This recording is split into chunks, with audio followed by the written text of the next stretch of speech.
Magandang umaga po sa inyong lahat. Many years ago, I presided over a swearing in of officers of, I think it was Rotary Club, the Filipino-Americans in New York City and Jersey City. Only a river separates the two. That's the Hudson River. So they made a swearing in of the officers of the Rotary Club for both New York City and Jersey City for PhilAms. But then 2 years after, I went back, and this time they were already divided. The New York City Rotary Club members had their own, and Jersey City also separated because each had their own candidates, and when they lost, they divided.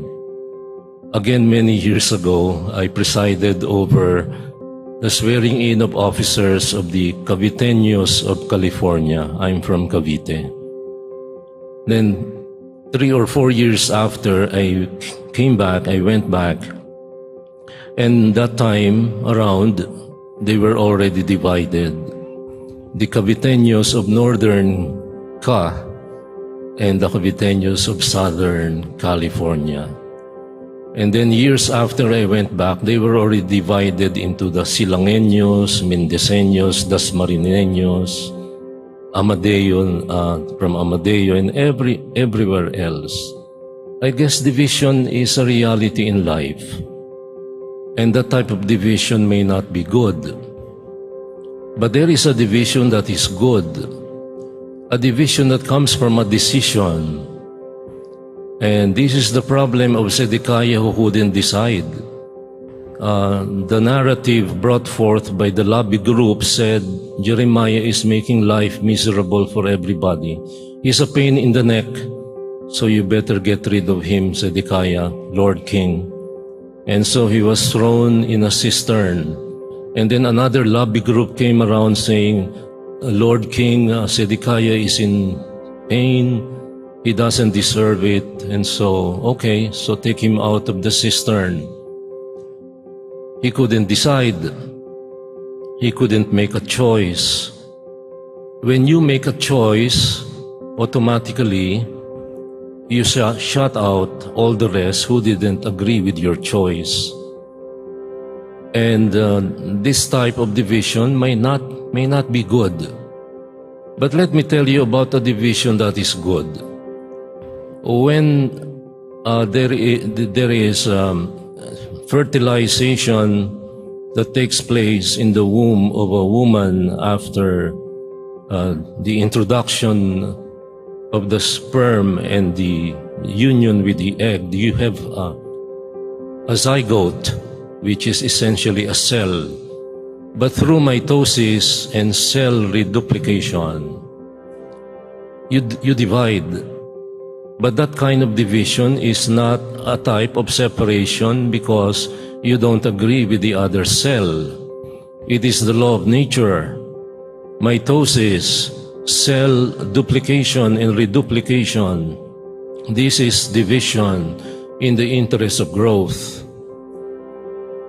When the fetus becomes a fully grown human baby in the womb of the mother, and the fetus comes to term and is now ready for separation from the mother, that type of division and separation is not negative. It is not separation on account of a disunity and disagreement in the genome sequence or in the DNA, because they share the same DNA footprints. But this separation is in the interest of growth. I wonder if Zedekiah ever thought about it. People who cannot make choices and who always follow the direction of the wind, they may be acclaimed as good leaders because they can be manipulated. But when you have a leader who decides for everybody, 146 million people in Russia, and only one is deciding, he has made a decision. but it has caused such a massive division not only in Russia but all over the world. When you have a club of about 10 leaders all over the world who are members of the same club of strong men leaders, Modi of India, Hun Sen of Cambodia, Xi Jinping of China, and Putin of Russia, and of course, not to mention our neighbor just northwest of us, that is North Korea. They all have nuclear weapons. They all can make decisions. And those choices are what matter. Those choices that are for the good or for the bad are what matters. When upstream from the headwaters of the Himalayas, countries like India and China decide on the direction of the waters of the Ganges and the Yangtze River and so many other rivers, and dam them and condemn all the rest downstream like Bangladesh, Laos, Cambodia, portions of Thailand and Vietnam. And the Mekong River Delta will soon dry up. It will soon be salinized by seeping seawater.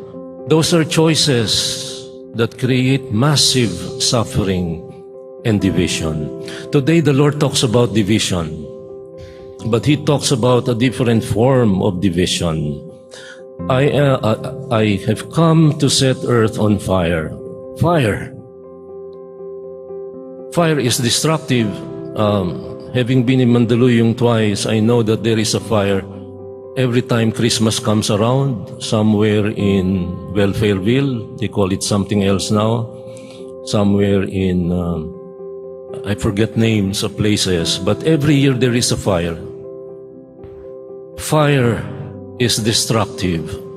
But I do know of a fire that is never destructive. It's the fire used by people yung naglalantay ng ginto, nagdadalisay ng ginto, lantayan.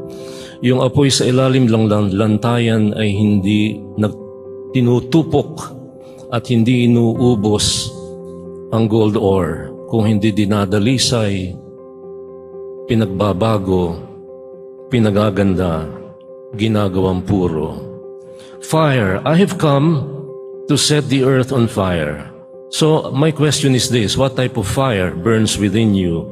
The fire of envy, the fire of fake news, the fire of, destructive chismes. Chismes is a Spanish word. We don't have a Tagalog word for it, like basura is Spanish. We don't have a word for trash in Tagalog. What type of fire is burning within you? Is it the fire of anger, hatred? Or is it the fire that purifies, the fire that the Lord is talking about? And how I wish it were already blazing, says He.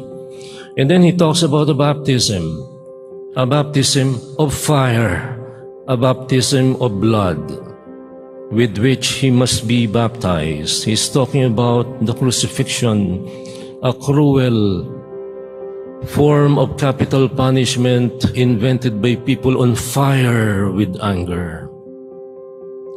And then the Lord asks us, do you think that I have come to establish peace on earth? No, but division.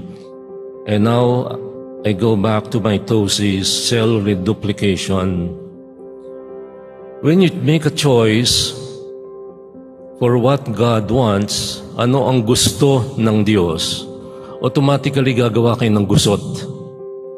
Pag pinili ninyo ang tama, yung hindi nyo kakampi at kakampi ng mali, gusot ang labas niyan. So, gusto, ano ang gusto ng Diyos? Yung gusto mo, may gusot din yan. Kasi, dilawan ako, yung isa pulahan, yung iba pinklawan, yung iba ay gustong ibalik yung dati.